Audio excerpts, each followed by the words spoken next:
want to separate like behaviors and emotions. So usually when people say they're having a bad day, sure, certain things may have gone wrong or something that they tried to do, didn't work out. All information and experiences are processed at the non-conscious brain first, and then it gives rise to something we call a feeling. So emotions are processed non-consciously. The electrical and chemical reaction to that is called a feeling. So when I'm not feeling the way that I want to feel, I don't focus on the feeling. I focus on the cause, the neuroelectrical charge that's occurred in my brain. And in most cases, it's something that you're doing to interpret an event that's causing the neuroelectrical signal, causing the feeling. So in meditation, for example, why do you meditate?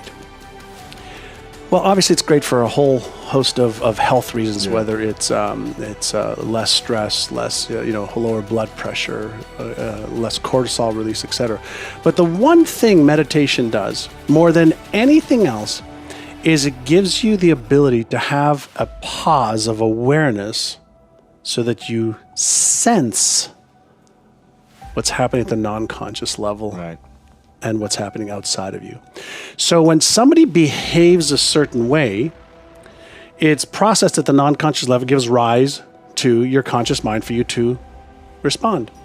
And so when something happens, I like to be able to check in so that I don't react and I have the ability to respond. And if you do that enough through mindfulness, being aware, just being aware of exactly what's going on, then you have fewer and fewer of those times. So, something happened last week. I was in a hotel room and I spilled some water on a shirt that I needed for a wedding that we were going to. And my wife was, oh, fuck, da-da-da-da-da. She was going off deep and I was just calm. Yeah. And she goes, aren't you worried about this? I said, will it help? Right. But no, let's just figure out what to do. The accident already happened. When I was a kid, I had a lot of my own challenges. I didn't have confidence in myself. I didn't believe in myself. I had some big challenges, with the law and getting into trouble in school and getting into trouble outside of school. And I was really fortunate. When I was 19 years old, I met a wonderful gentleman who was very successful with his family. He was very successful giving to charities. He was very healthy. He was very gentle and kind. And he really wanted to do good in the world, not just for himself, but to make the world a better place. And he started to teach me that the reason I was getting into trouble, the reason I wasn't getting great results was what I believed about myself. And he taught me the power of my beliefs. He taught me the power of, what I do every single day matters. He taught me the power of the intelligence in the universe, that I could utilize my brain like a radio, sends a signal out into the universe. He said, you could send a signal out using the power of your thoughts. He says, but you're also capable of receiving information, just like the great inventors, whether it was Albert Einstein, whether it was Edison, Michelangelo, any of the great inventors. They had these ideas that came to them, and they were just normal human beings, but they took advantage of the messages that they were getting in their hearts and their intuition. Wow. And so he taught me some of the power of the brain. And by using what I learned that I could achieve a lot more than I ever thought was possible when I was younger. Part of the work that I love to do now is really help people understand, what is your story? Like, what's the story you're telling yourself? Because we all have a story. We have a money story, a relationship story, a health story. We have a story for everything. And then that story keeps recreating our lives over and over and over again. And we have beliefs that support the story. We have habits that support the story. We have people that support the story. We have systems that support our story. And so my question that I always ask people, who would you be with a different story? Born in Tel Aviv, Israel, and moved to Montreal because my parents were tired of raising their kids in a war-torn part of the world, which was, in Israel and the Palestinian areas, and I'm sure everybody felt that same way in that whole region. My parents moved to Montreal from Israel, and at the time, I really had a hard time learning the French and the English language. And I developed some, I guess, self-esteem issues that I wasn't smart enough or as good as the other kids because I couldn't communicate when I was really young. And then I got into a lot of trouble as a young teen. From the age of 12 to 17, I got into a lot of trouble with the law, mostly because I had low self-esteem, if you can believe that. I did at the time. When we talk about how do we create rituals or how do we change habits that last, the first thing is to have a different expectation than I'm going to change in a day or a week or in 21 days.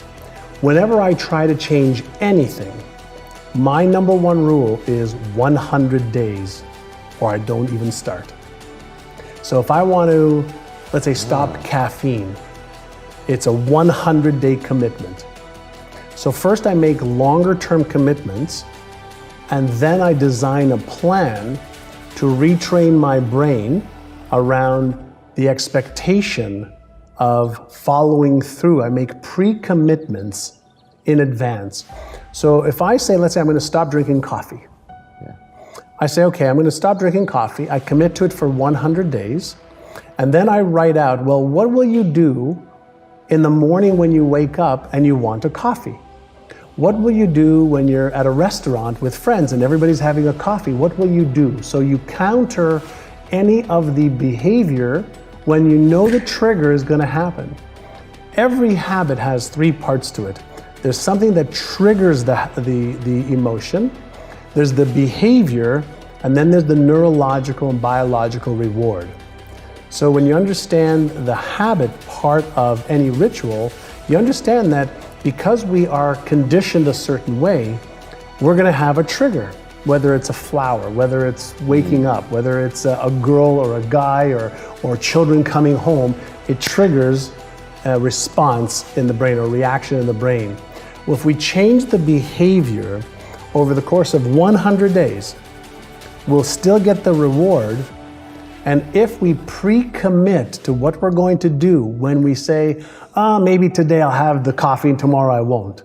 Maybe today I'll have the pizza or the dessert and I'll catch up tomorrow.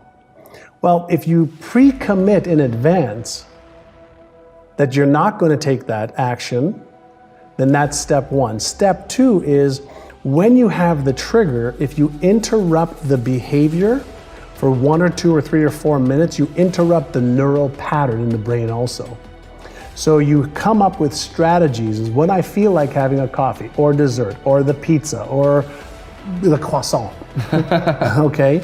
Then here's what I'm going to do instead for 5 minutes, and that way I can interrupt the pattern.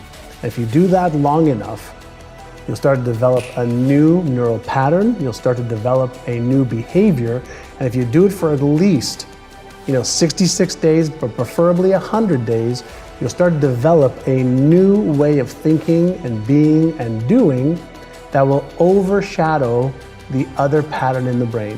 Very interesting. Yeah, so there's a psychology behind it, but there's also the neurological processes of the brain. And what happens is our brain doesn't like change. Yeah. So any time that there is change, the brain feels uncomfortable. As soon as it feels uncomfortable, it'll send signals to the motor cortex of the brain. It'll send messages, and we'll start to rationalize. We'll start to tell ourselves, well, I shouldn't do it because of this. Well, maybe today's not a good day. Well, I'll start today, but I won't continue till next week. Or, you know what, I really don't want this. And we start to talk to ourselves. And when we understand what the brain does whenever we try to change, then we can start being in control of the brain, and we can override the automatic responses. There's something called automaticity. And automaticity states that anything that I repeat over and over and over again over a period of time will go from conscious effort, deliberate conscious effort, willpower or persistence, and it'll become automatic.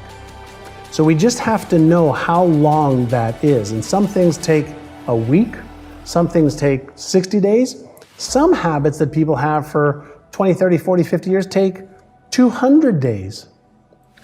And so you start off with a 100-day window and you ask yourself, am I willing to give a little bit of effort for 100 days to remove this destructive either thought pattern or destructive behavioral pattern in order for me to have something greater and better than what I have right now?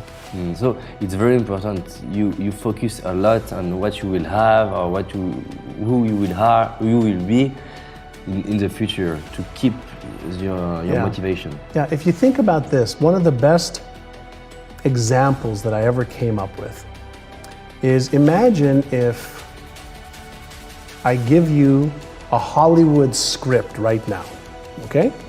And I say to you, if you learn this script for the next 6 months, I will give you $10 million to be on stage to deliver that. We're gonna film you, and if you're amazing, you're gonna have a chance to win an Academy Award.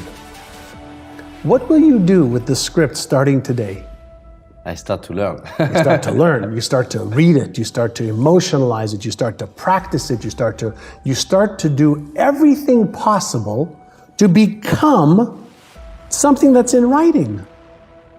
Something that came out of somebody's head, that they wrote a script for, that you don't have any idea what it is.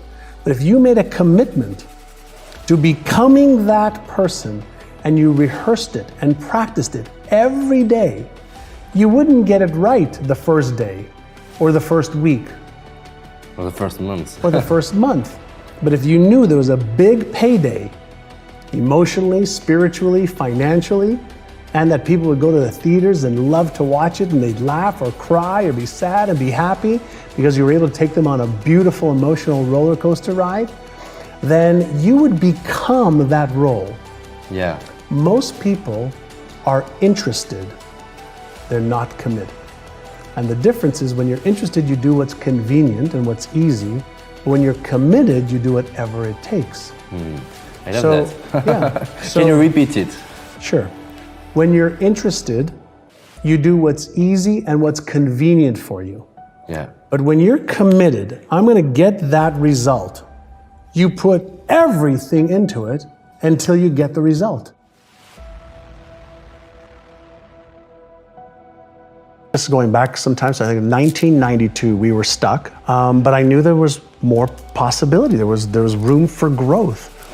And I wanted to figure out if the stuff that I did in the 80s when I was a kid, that broke free, would it work with some of my agents? And so we took 75 agents, randomly agents said, hey, do you want to get into a 6-month program to retrain your brain, your subconscious brain, around your beliefs about what is possible for you to achieve, around your habits of what you have to do in order to achieve that. And we focused on retraining their subconscious mind.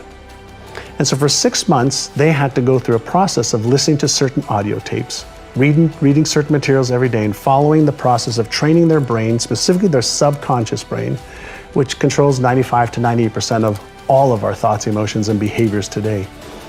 And within 6 months, that group increased sales by $100 million.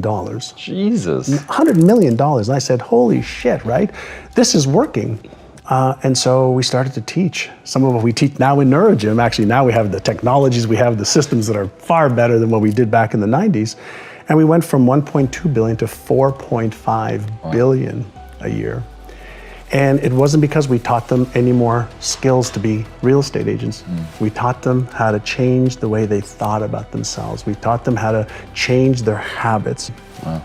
Our agents who made $750,000 or more were in front of a client 75% of the time. And when we asked all the agents that weren't in front of more clients, why are you doing that? Why aren't you in front of people that are gonna help you earn more income? Oh, well, we're busy doing this and doing this and doing this, and they had stories and excuses and reasons why.